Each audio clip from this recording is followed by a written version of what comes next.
I am president of the Jackson County NAACP, and this is going to be one of our Black History Theater events in honor of Black history.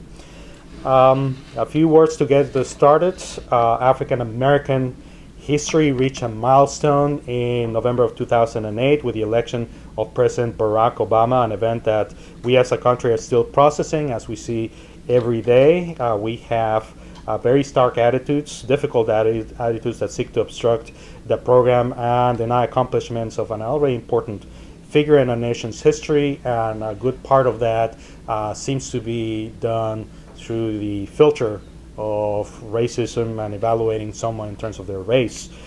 One part of the promised language is President Obama an African American president of the United States? Or is he a president of the United States that just happened to be African American? One denotes a president that only looks out after people of their own kind. The other denotes an inclusive vision of the country in which we are all caretakers of each other, regardless of race, and sharing the stewardship of the nation. We cannot deny the embodied experience of someone who is African American, and yet we see in this story a very human, transcendental experience, and here I'm talking about the history of African Americans in this country. And in this particular human experience, we seek to honor and uphold this morning. African Americans feature in our history in very little known ways. Did you iron your clothes this morning? If so, you should thank Sarah Boone, an African American of New Haven, Connecticut, who received a patent for the ironing board in 1892. Did you enjoy fresh vegetables and meat this morning, or just from the market in general? Thank an African American, Frederick McKinley Jones, who around 1935 designed a portable air conditioning unit for trucks carrying perishable foods and vegetables. And he received that patent in 1940. Did you make it across safely on an intersection this morning? Thank African American Garrett Augustus Morgan Sr., who in 1923 received a patent for his 3-position traffic signal. Do you find your smartphone useful? Thank African American physicist Robert Bragg, whose studies of the surface of solid-state semiconductors opened the door for the design of microchips. How many more contributions are we not aware of? Black History Month, first known as Negro History Month, is a nationwide institution established in 1926 through the efforts of Dr. Carter G. Woodson. Dr. Woodson believed that it is important to honor the contributions made by Americans of African descent toward the quest for democracy, as well as general culture and the well-being of our nation and the world. To observe this month, members of the Jackson County branch of the NAACP have put together a reader's theater which involves audience participation. Many of you have seen this program already, but this time around we seek to incorporate the African American history of this region of Southern Appalachia. We are fortunate to count on the research of Ann Miller Woodford, who published her book, When All God's Children Get Together, to give us a taste of this history, even as it pertains to Swain County. Today, the Jackson County branch of the NAACP invites you to participate in this Black History program that acknowledges the celebration, the contributions made by Americans of African descent, and life here in the United States. Good morning. No, it's afternoon by now? Morning. It's still morning. Good morning, and I'm Selma Sparks, and I'm doing the introduction to the Black History Theater. Democracy suggests a climate of opportunity, mutual respect, and understanding that engenders a feeling that the future should be shared by all community members. There should be an absence of discrimination and harassment based on age, color, disability, ethnic origin, marital status, race, religious beliefs, sex, and the veteran status and the rich diversity of people, their cultures, and the bonds that tie people together are appreciated and celebrated. Americans of African descent believe that real democracy engenders an attitude of self-respect, a commitment to dismantle structures of exploitation, and a dedication to building just structures and cultures in their place. Building a real democracy means recognizing that the structures of violence we are fighting have harmed and targeted some groups much more than others. We know that changes in societies require constant renewal and expansion of knowledge and skills for all people. Our work has been and continues to be to stand, to sit, to march, to sing, to write, to rap, to preach, to act, to entertain, to teach. You will find us at home, in community, on the street, and at the polls, as well as in the halls of Congress. Join me on this exploration of some of the people, places, and things that have influenced or been influenced by Americans of African descent in the continuing quest for democracy in the New World. Okay. Beginnings in the New World. The first recorded Africans in British North America, which includes most of the future United States, were 20 and odd Negroes who came to Jamestown, Virginia via Cape Comfort in August 1619 as indentured servants. As English settlers died from harsh conditions, more and more Africans were brought to work as laborers. Typically, young men or women would sign a contract of indenture in exchange for transportation to the New World. Africans could legally raise crops and cattle to purchase their freedom. They raised families, marrying other Africans, and sometimes intermarrying with Native Americans or English settlers. By the 1640s and 1650s, several African families owned farms around Jamestown, and some became wealthy by colonial standards and purchased indentured servants of their own.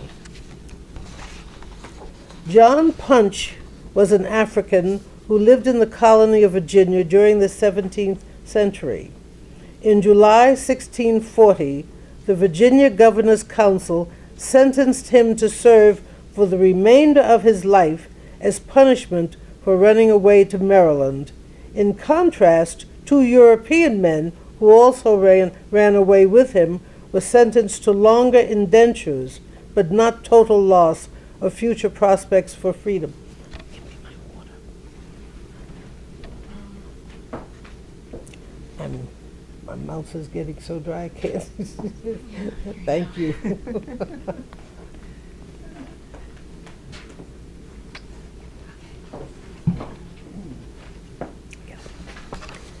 For this reason, historians consider John Punch the first official slave in the English colonies, and his case as the first legal sanctioning of lifelong slavery in the Chesapeake.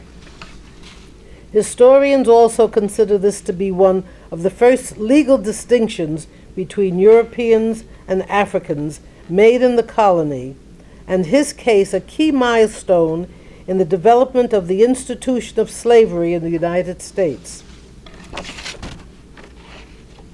Historians also consider this legal sanctioning to be one of the first legal distinctions between European and Africans made in the colony, and John Punch's case a key milestone in the development of the institution of slavery in the U.S.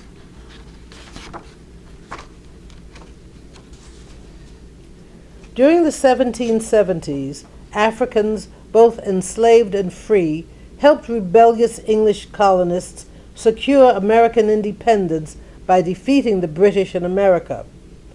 Black people know as well as anyone that changes in societies require constant renewal and expansion of knowledge and skills for all people.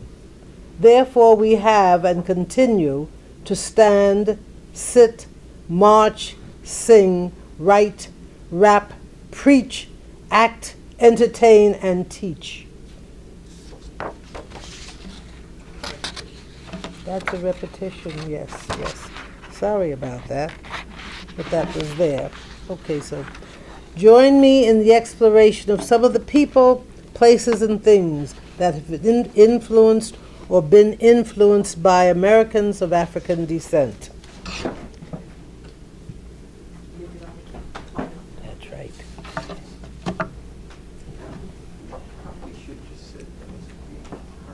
The transatlantic slave trade. When the Portuguese first sailed down the Atlantic African coast in the 1430s, they were interested in one thing: gold. By 1500, they had traded 81,000 Africans to Europe, nearby Atlantic islands, and to Muslim merchants in Africa. Expanding European empires in the New World lacked one major resource: a workforce. The result was the infamous triangular trade and the horrors experienced by Africans on the Middle Passage. The total number of African deaths directly attributable to the Middle Passage voyage is estimated at up to 2 million.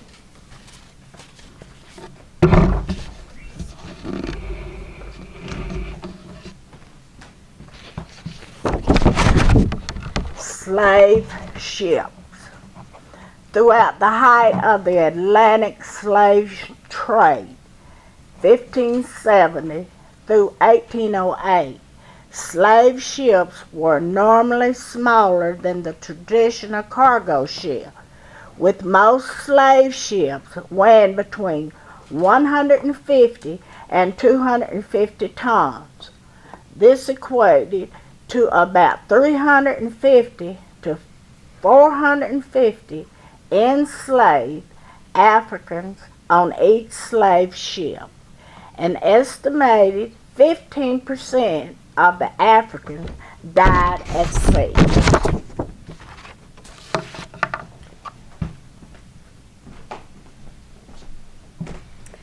The American Revolution. During the 1770s, Africans, both enslaved and free, helped rebellious English colonists secure American independence by defeating the British in the American Revolution.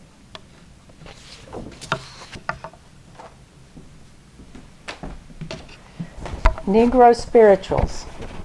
Restrictions were placed on the religious expression of slaves. Rows of benches in places of worship discouraged congregants from spontaneously jumping to their feet and dancing. The use of musical instruments of any kind was often forbidden, and slaves were ordered to desist from the paganism of the practice of spiritual possession. Because they were unable to express themselves freely in ways that were spiritually meaningful to them, enslaved Africans often held secret religious services.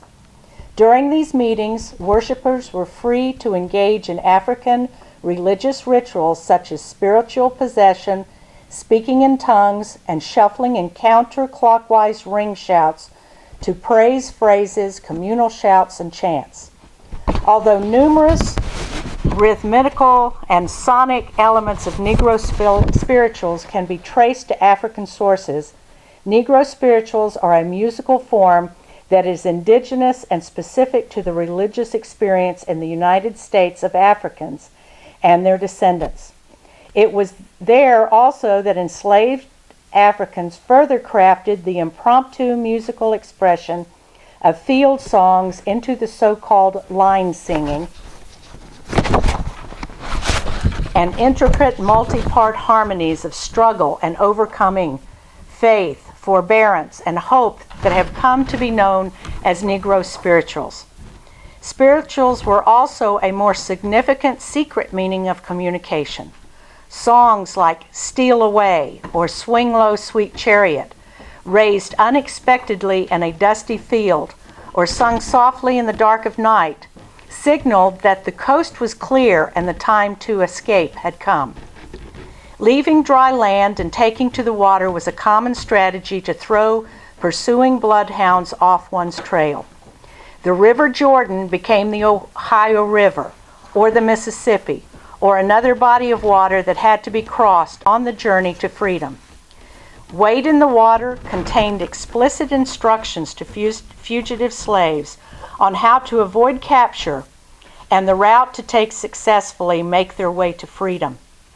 The gospel train and Swing Low, Sweet Chariot all contained veiled references to the Underground Railroad, and songs like Steal Away to Jesus or Swing Low, Sweet Chariot, raised unexpectedly in a dusty field or sung in the soft of night, signaled that the coast was clear and the time to escape had come. Underground Railroad. The Underground Railroad, a network of secret routes and safe houses, was a social movement during the first half of the 19th century, helping slaves to escape to freedom.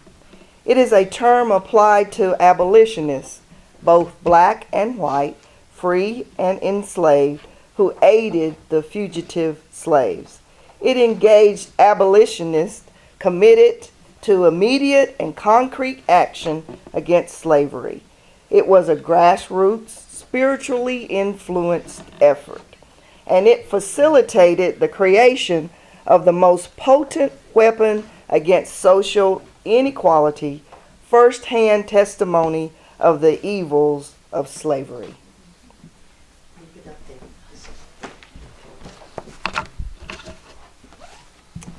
Harriet Tubman. Born into slavery in 1822, Tubman was an African-American abolitionist and humanitarian. After escaping, Harriet Tubman subsequently made about 13 missions to rescue approximately 70 enslaved family and friends, using the network of anti-slavery activists and safe houses known as the Underground Railroad.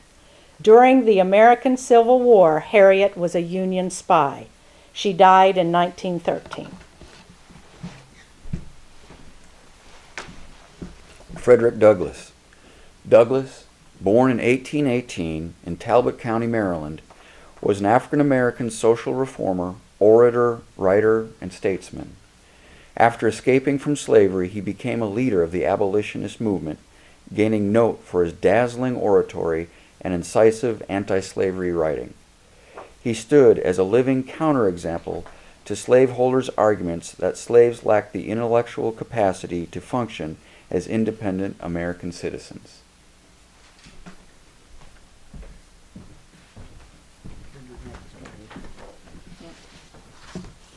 Isabella Baumfree. Born a slave in 1797 on a Dutch plantation in Ulster County, New York, Isabella fought her way to freedom and became an African-American abolitionist and women's rights activist.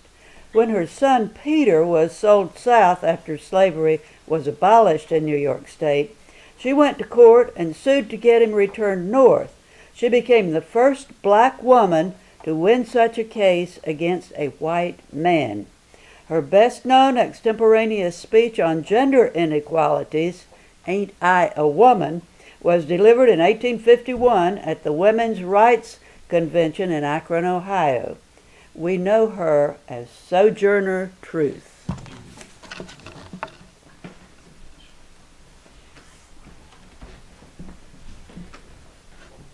The Emancipation Proclamation.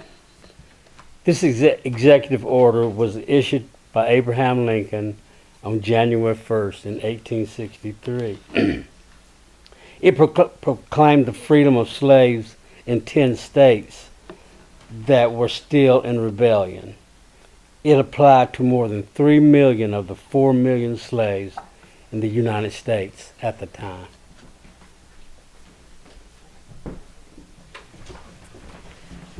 The first Reconstruction. Reconstruction addressed how the 11 seceding states would regain what the Constitution calls a republican form of government and be reseated into Congress, the civil status of the former leaders of the Confederacy, and the constitutional and legal status of freedmen, especially their civil rights and whether they should be given the right to vote. Intense controversy erupted throughout the South over these issues. President Abraham Lincoln set up reconstructed governments in Tennessee, Arkansas, and Louisiana during the war. He experimented by giving land to former slaves in South Carolina. Congress removed civilian governments in the South in 1867, and put the former Confederacy under the rule of the U.S. Army. Reconstruction programs included funding public schools, establishing charitable institutions, raising taxes, and offering massive aid to support improved railroad transportation and shipping. Opponents call Reconstruction corrupt and instigated violence toward freedmen and whites who supported it. Much of the violence was carried out by members of the Ku Klux Klan, a secret terrorist organization. With the Compromise of 1877, Army intervention in the South ceased.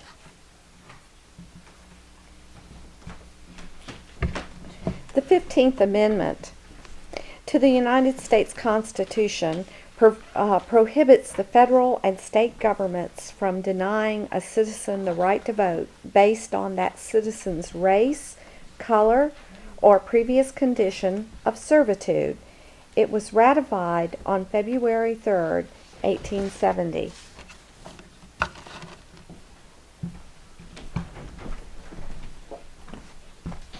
Ku Klux Klan.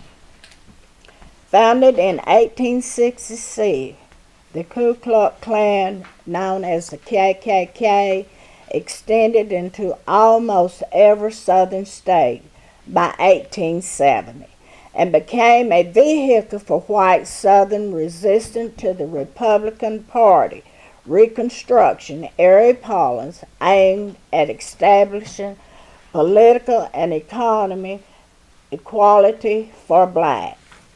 Its members waged an underground campaign of intimidation and violence directed at white and black Republican leaders.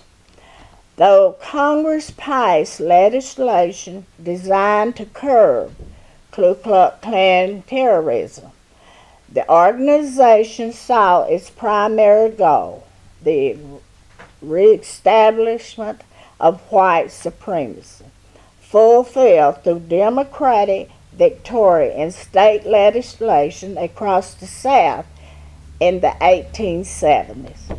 After a period of decline, white Protestant groups revised the Klan in the early 20th century, burning crosses and staging rallies, parading and marching, denouncing immigrant, Catholic, Jews, black, and organized labor. The civil rights movement of the 1960s also saw a surge of Ku Klux Klan activities, including bombing of black schools and churches and violence against black and white activists in the South.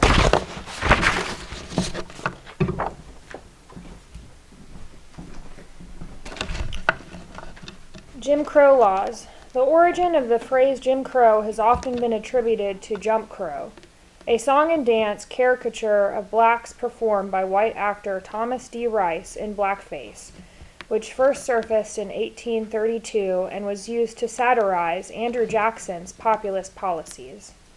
As a result of Rice's fame, Jim Crow by 1838 had become a demeaning expression meaning Negro. When Southern legislatures passed laws of racial segregation directed against blacks at the end of the 19th century, these became known as Jim Crow laws. The Jim Crow laws were state and local racial segregation laws enacted after the Reconstruction period in the southern United States that continued in force until 1965, mandating racial segregation in all public facilities in southern U.S. states, starting in 1890 with a separate but equal status for African Americans. It institutionalized a number of economic, educational, and social disadvantages for African Americans. Plessy v. Ferguson was the 1896 U.S. Supreme Court case that upheld the constitutionality of a Louisiana state law which had allowed segregation under the separate but equal doctrine. The court's ruling stated the ruling did not conflict with the 13th and 14th Amendments.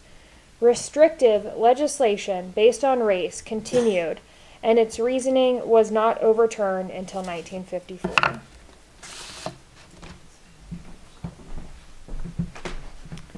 the Wilmington Insurrection of 1898.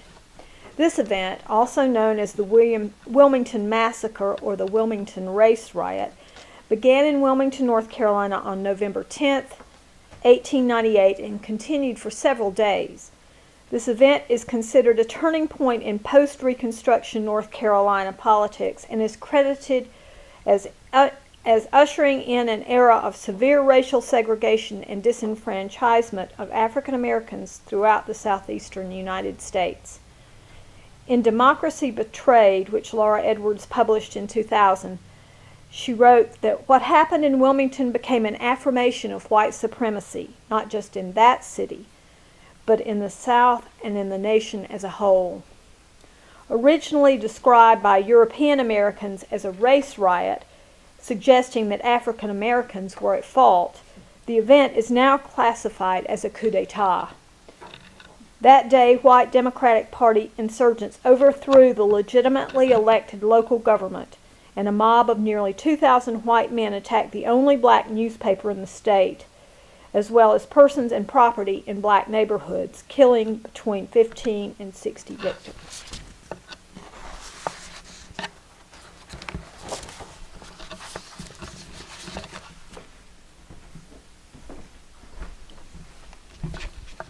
Lynchings.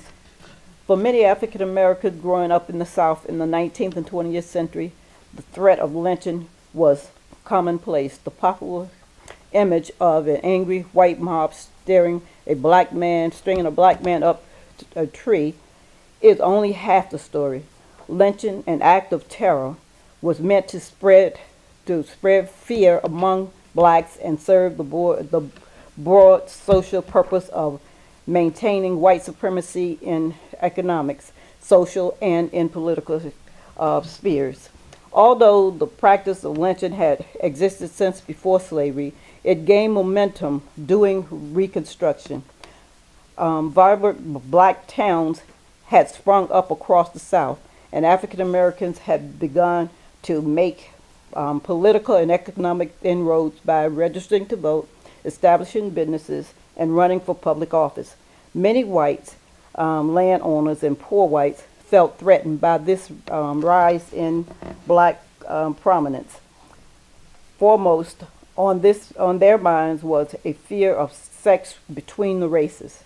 Some white espoused the idea that black men were sexually predators and wanted interrogation in order to be with white women. In the South, an estimated 2 or 3 blacks were lynched each week in the late 19th and early 20th century.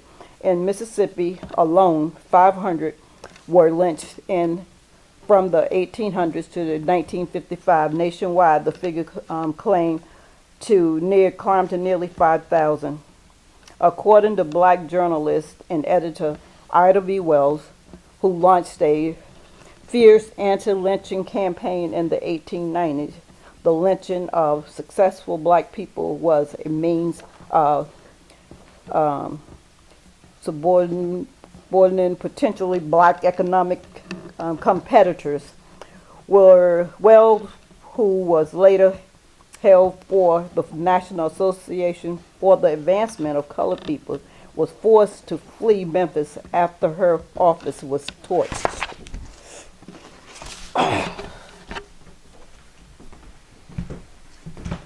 The NAACP. The National Association for the Advancement of Colored People is an African American civil rights organization in the United States, founded on February 12, 1909, the date chosen to coincide with the 100th anniversary of Abraham Lincoln. It emerged from the Niagara movement, named because U.S. hotels were segregated by race. Its participants initially met in a hotel on the Canadian side of Niagara Falls. The purpose for the early movement was to address the particular challenges faced by people of color in the U.S., specifically segregation, voter disenfranchisement, and lynchings. Under the leadership of Harvard scholar W.E.B. Du Bois, The movement soon drew progressive white journalists and social workers into its ranks, including Mary White Ovington, for whom our own NAACP district is named. The NAACP focused its infancy efforts to use the courts to overturn Jim Crow laws, and for over a decade it devoted much of its energy between the two world wars to fighting lynching and seeking federal legislation barring the widespread practice. Its mission is to ensure the political, educational, social, and economic equality of rights of all persons and to eliminate racial hatred and racial discrimination.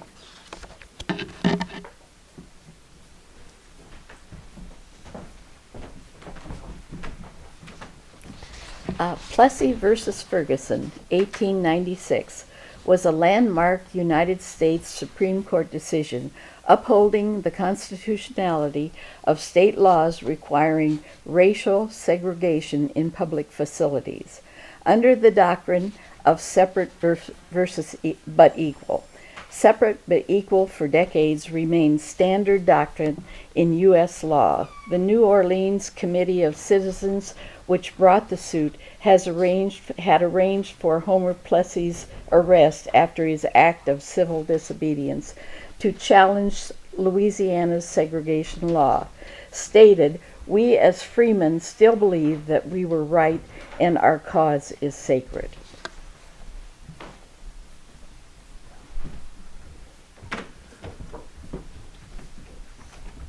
Isn't there 207? Sorry.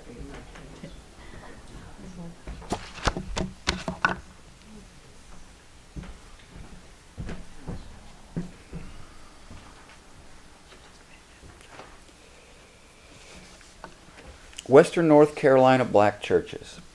Shortly after the Emancipation Proclamation, freed blacks began establishing separate congregations and church facilities in which they set up their own unique styles of worship as a cross between the retained African spiritual traditions and the newly adopted Christianity. Just a few years after the Emancipation Proclamation, new churches started to form in Western North Carolina. In this corner of the state, the church has long been the primary place for social, political, economic, and spiritual contact with one another. Many were Western North Carolina Baptist churches. Often struggling with very difficult travel and economic circumstances, a determined group of black people decided to form their own associations and churches under their own power.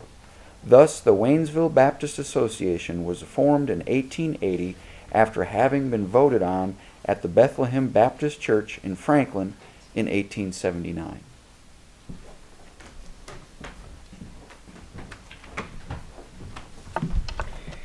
Deacon Christenberry Barry Howell.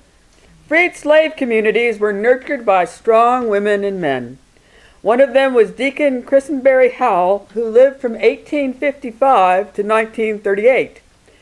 Born a slave in Cherokee County, North Carolina, Uncle Barry, as he was known, was a patriotic and deeply religious man who raised 14 children.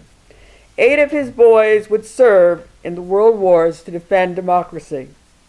In Barry's own words, "I was counted to be the strongest man in Swain County among all the races. In raising our children, we gave them an education as far as we were able. I was counted to be a hard and honest worker. Now my days are mostly ended in this world, and I'm praying and planning to go to a better world than this when the Lord comes for me.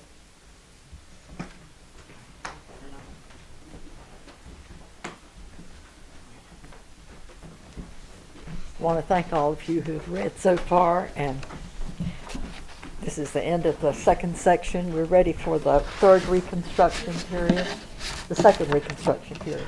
Yeah. Number 301 through 312, if you'll come up now.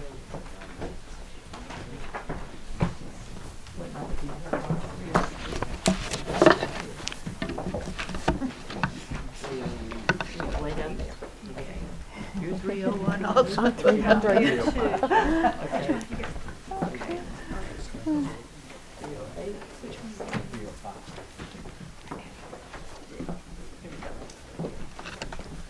Okay. The Second Reconstruction. Historians and also Dr. William Barber credit Brown versus the Board of Education in 1954 with the opening the floor for civil rights protests in the latter 50s and 60s. After the long months of strategic deliberations and intensive training that preceded their direct actions and peaceful protests, the activists came face to face with the very violence from police, from government officials, from whites, that they had well known that they were risking. The ability of those involved to withstand and persevere became a spark, a catalyst. The awakening had begun, not only across our nation, but the world had also become a witness. Next up are 12 bold and brilliant illustrations of this era. First, we'll hear about Brown versus the Board of Education, the Supreme Court decision that birthed this period, also known as the Civil Rights Movement. Thank you. Brown versus Board of Education of Topeka, Kansas. On May 17, 1954, the United States Supreme Court ruled unanimously in this landmark case. Brown overturned provisions of the 1896 Plessy versus Ferguson decision, which had allowed for separate but equal public facilities, including public schools in the United States. Brown versus Board further declared that separate educational facilities are inherently unequal. This decision helped break the back of state-sponsored segregation.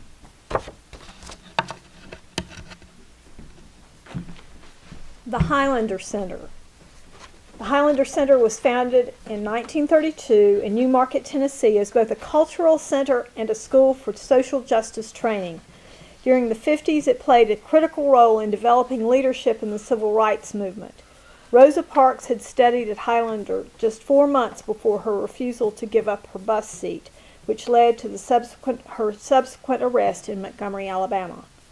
Among other Highlander trainees who made significant contributions to the civil rights movement are members of the Student Nonviolent Coordinating Committee, Septima Clark, Ann Braden, Martin Luther King Jr., James Bevel, Hollis Watkins, Bernard Lafayette, Ralph Abernathy, John Lewis, and Pete Seeger, all in the mid and late 50s.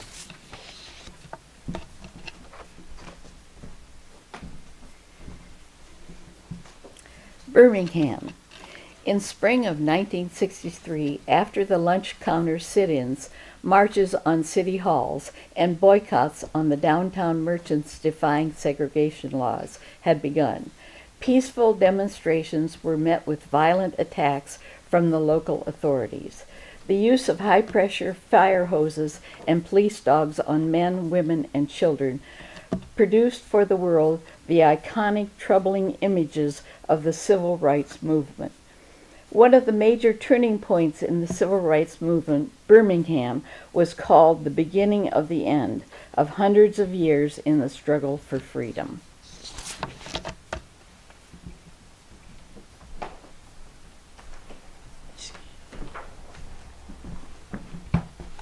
The 16th Street Church bombing.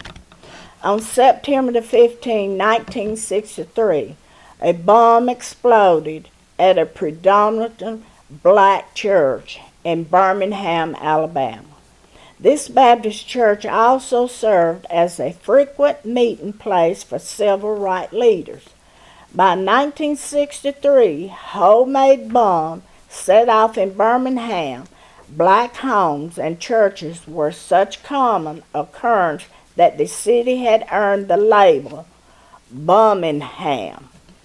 That Sunday, however, it was 4 young girls, aged 11 to 16 years, who were killed, and many other people were injured.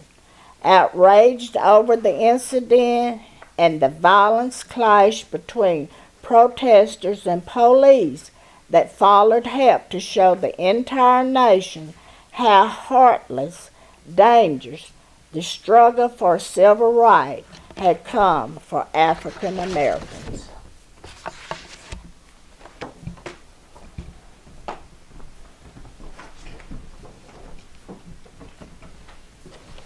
Rosa Parks, 1913-2005. Rosa was the daughter of former slaves who were strong advocates of racial equality. Parks joined the Montgomery chapter of the NAACP in 1943, serving as the chapter's youth leader and 14 years as secretary to NAACP President E.D. Nixon. She attended a 1955 workshop at Highlander Folk School in Mount Eagle, Tennessee, only 4 months before refusing to surrender her seat to a white passenger on a public bus, for which she was convicted of violating the segregation laws.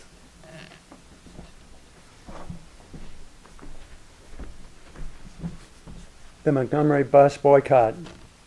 Beginning in December 1955, for 3 months, this citywide boycott helped launch nationwide efforts to end segregation of public facilities, after which the United States Supreme Court ruled that segregation on public buses is unconstitutional. The Montgomery Improvement Association, or MIA, coordinated the boycott with stringent, unwavering discipline. Walking and using carpools to sustain itself were needed. The association's president, Reverend Martin Luther King Jr., became a prominent civil rights leader with international attention focused on Montgomery. The boycott clearly demonstrated how nonviolent mass protest could successfully challenge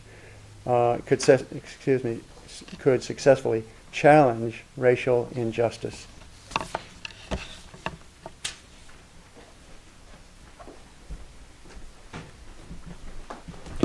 The Reverend Dr. Martin Luther King Jr., born in 1929. Baptist minister and social activist, Dr. King played a key role in the American civil rights movement from the mid-1950s until his assassination in 1968. Influenced early on by proponents of nonviolence, for the remainder of his life, King insisted on organized nonviolence resistance.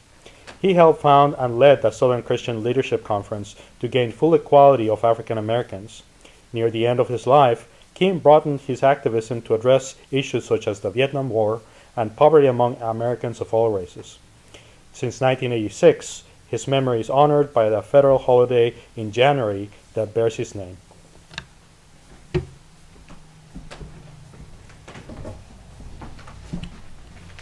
The Student Nonviolent Coordinating Committee, better known as SNCC. The young leaders of the sit-in protest movement developed this group in April 1960. They remained totally and fiercely independent of Martin Luther King and the Southern Leadership Conference in two significant ways. SNCC generated its own projects, such as testing unconstitutional segregation in interstate travel facilities, and its own strategies. Their grassroots organizing was based on shared leadership. SNCC was the ground where young black and white people, working under the most intimate of circumstances, first learned to love each other.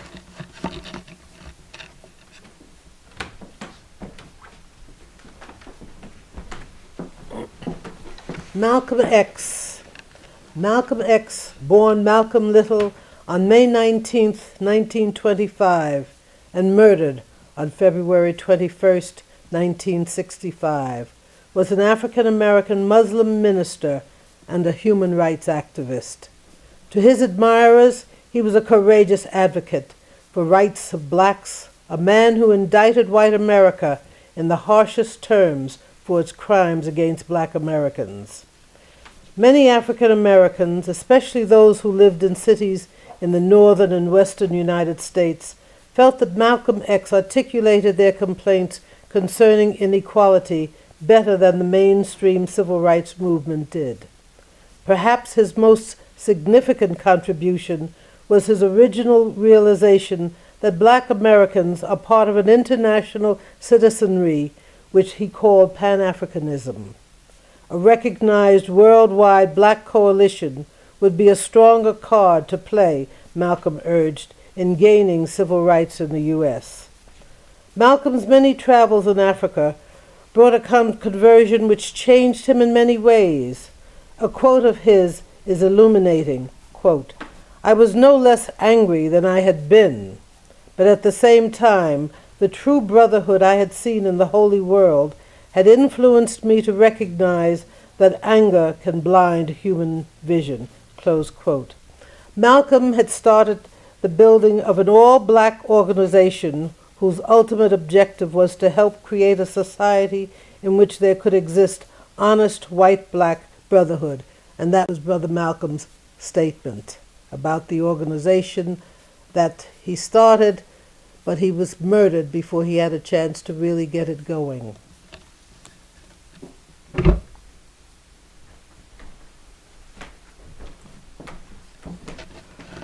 Selma to Montgomery.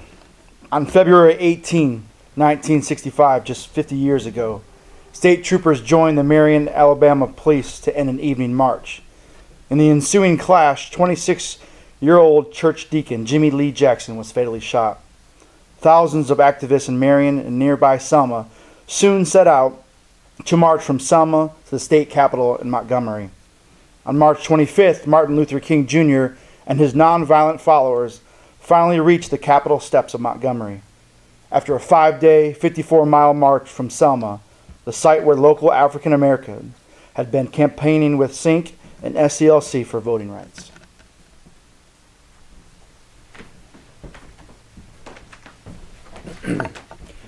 The march across the Edmund Pettus Bridge began the world-famous protest rally from Selma to Montgomery. When the protesters reached the Pettus Bridge, they faced a blockade of state troopers and local lawmen who ordered them to disperse back to Selma. Cheered on by white onlookers, the troopers chased the steadfast marchers off the bridge, attacking them with clubs and tear gas. Ultimately, after retreats and restarts, and in spite of a pending court order, King left Selma on March 21st, leading marchers across the Edmund Pettus Bridge the second time, with a federal sanction. By the time they reached Montgomery, the number of demonstrators had swelled to 25,000. March 2015 was the 50th anniversary of this historic event.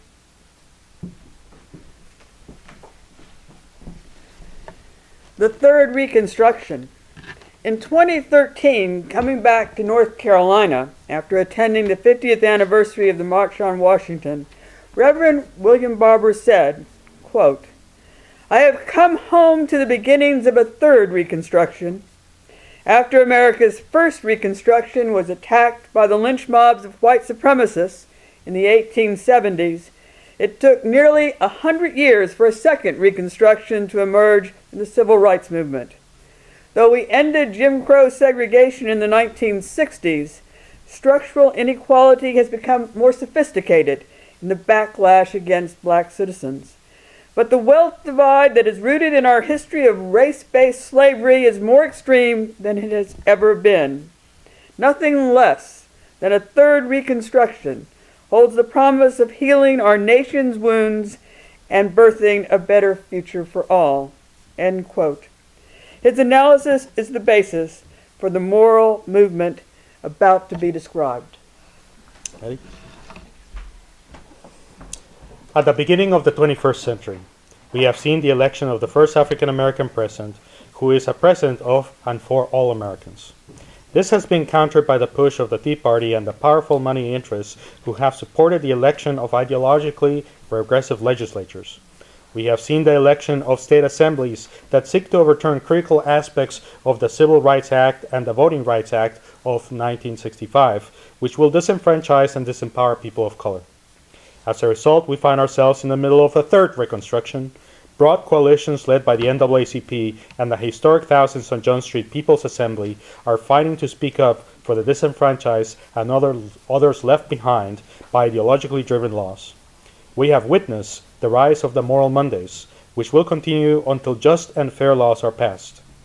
The journey of the African American community is in many respects a story about the human race. We see in this minority not just a preoccupation for political action, but also for caring for our common humanity. We will recognize a human drive to create, to explore, to prosper, and to look to the stars. African Americans are artists, scientists, scholars, people who reflect deeply about the nature of the human experience. Finally, we recognize today examples of the work of Western North Carolinians who are building bridges to the future in our own area.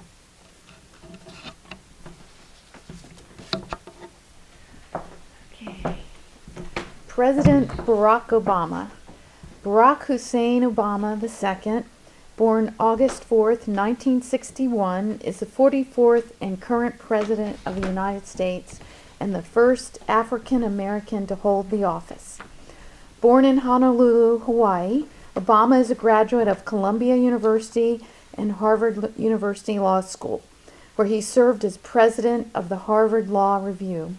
He was a community organizer in Chicago before earning his degree.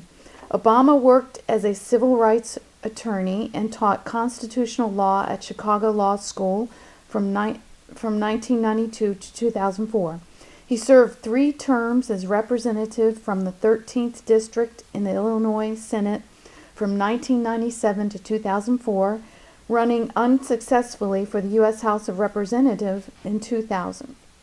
In 2004, Obama received national attention during his campaign to represent Illinois in the U.S. Senate with his victory in the March Democratic Party primary, his Democratic National Convention keynote address in July, and with his election to the Senate in November. He defeated Republican nominee John McCain in the general election. 9 months after his election, Obama received the Nobel Peace Prize. He was re-elected in November 2012, defeating Mitt Romney, and was sworn in January 2013.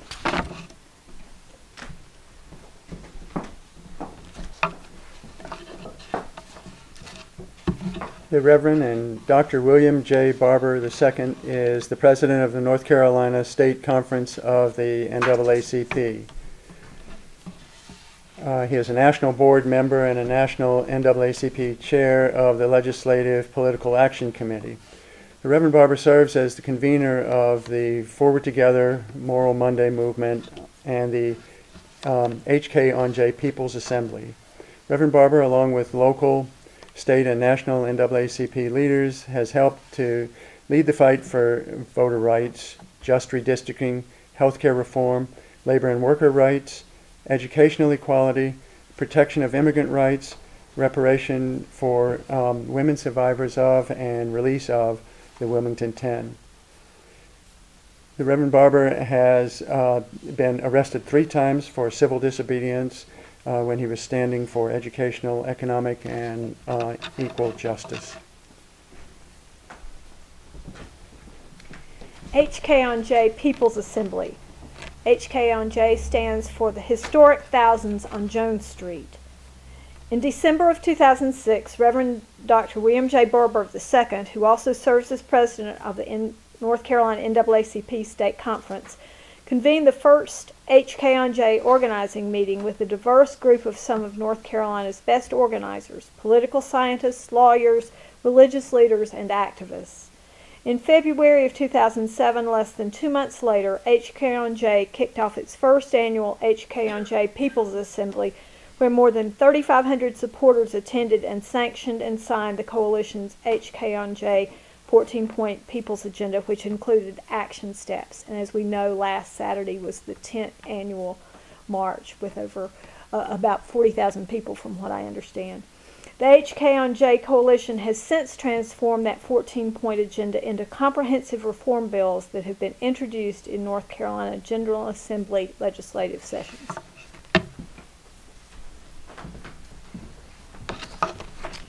Moral Mondays. Moral Mondays are protests in North Carolina carried out in response to many actions by the State General Assembly elected by its citizens in 2013. The protesters engage in civil disobedience characterized by entering the state legislature building, refusing to leave as ordered, and allowing themselves to be peacefully arrested. The movement protests a wide range of issues such as unfair treatment, discrimination, and the many adverse effects from legislation that has been passed by the very government that North Carolina's citizens elected to represent them.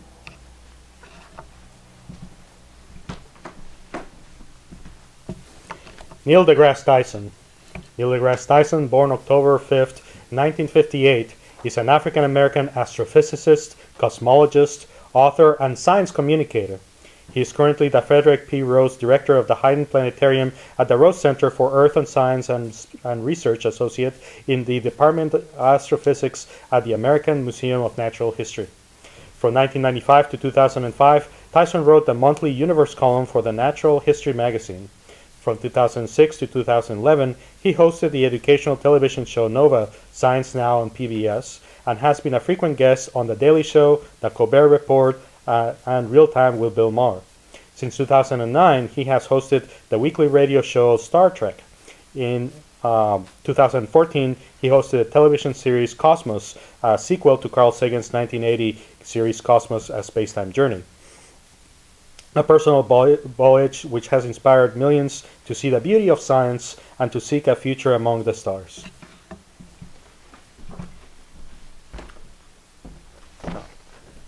I think Neil deGrasse Tyson's radio show is actually called Star Talk. Thank you. Yeah, Thank you. I think that's a typo. Yeah. Thank you. That is a typo. I appreciate it. Okay.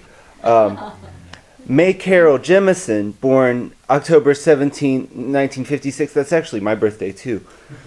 Well, I'm 1981, but same day, right? So May Carol Jemison became the first African American woman to travel in space when she went into orbit aboard the Space Shuttle Endeavour on September 12, 1992.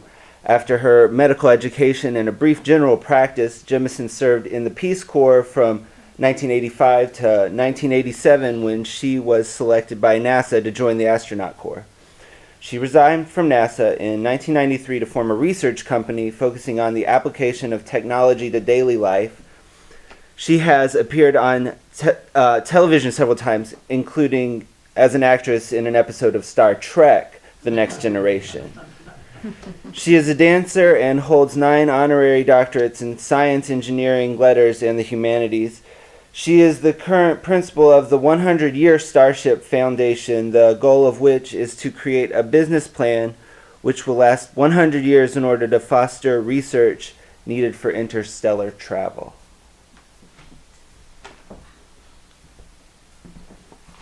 Rev O.T. Toms. The African American community in Western North Carolina has been supported by outstanding leaders.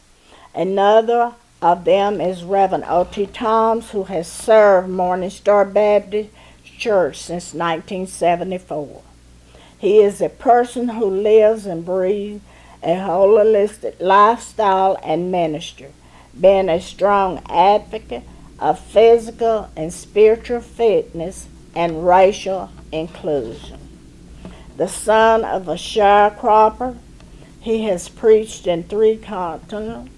He is a frequent seminar and workshop facilitator and lecturer for civics, education, and religious group.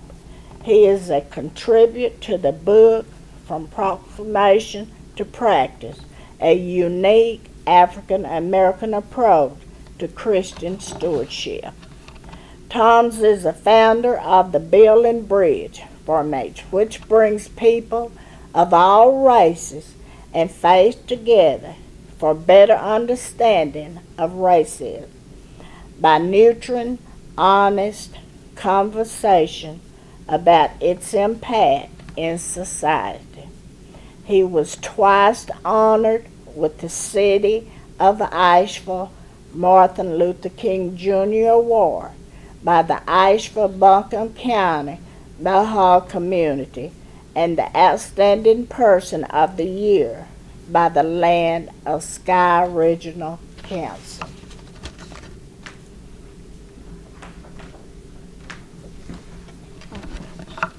One Dozen Who Care, INC. Trains leaders and create community bonds. It is a community development corporation that works intentionally to bring down barriers that separate the diverse groups of people in far western North Carolina. Organized as a primary African American group for women and founded by Ann Miller Woodford. One Dozen Who Care incorporated in 1999. It has played a significant role in problem solving and preserving local African American history. The Martin Luther King Jr. Storytelling Guild, the Elder Dinner, Youth Initiatives, and Multicultural Women's Development Conference are programs the group has begun that strive for those ends. And that's important because some of the material we use today is from Ann Miller Woodford's book, All God's Children. And I am the financial officer for One Dozen Who Care, and I'm proud to be associated with One Dozen and with Ann. It's a great person.